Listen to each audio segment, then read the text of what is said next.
வெற்றி கிடைக்கட்டும். அப்படியா? சரி.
இரண்டாவதாக வாள் எடுத்து கையில் கொடுக்கும் போது இந்த வாளாக பட்டதும் கீழே தவறி விட்டது. சகுனம் மேல் சகுனங்கள் சகுனம் மேல் சகுனங்கள் ஆகிக்கொண்டு இருக்கிறது. என்ன ஆபத்து நேருமோ தெரியவில்லையே. நம்பிக்கை தான் வாழ்க்கை. நம்பிக்கை இல்லாத வாழ்க்கையாக இருக்கவே இருக்கவா.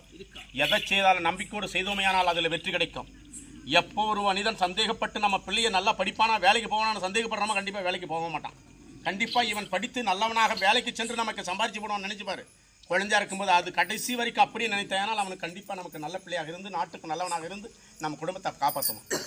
நம்பிக்கை தான் வாழ்க்கை. நம்பிக்கை இல்லாமல் நீங்கள் என் மேலே சந்தேகப்பட்டு நீங்கள் இப்படி புலம்பிக் கொண்டிருக்கிறீர்கள். டேய் வேடா குறுக்க பேசிட்டு இருக்கிற உனக்கு ஒரு கதை சொல்லிட்டு போறேன். நீ என்ன பண்ற? டேய் சொல்றத கேளு. நீ என்ன செய்யற? செலவுக்கு அவர்கிட்ட 1000 ரூபாய் கடன் வாங்குற.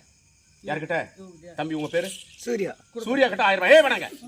சூர்யா கிட்ட 1000 ரூபாய் வாங்குற. சொல்றத கவனி. சூர்யா கிட்ட 1000 ரூபாய் கடன் வாங்குற. கட்டுப்படி ஆகல. பக்கத்துல அந்த குட்டி பாப்பா இருக்குது இல்லையா, அதுகிட்ட 500 ரூபாய் கடன் வாங்குற. எவ்வளோ?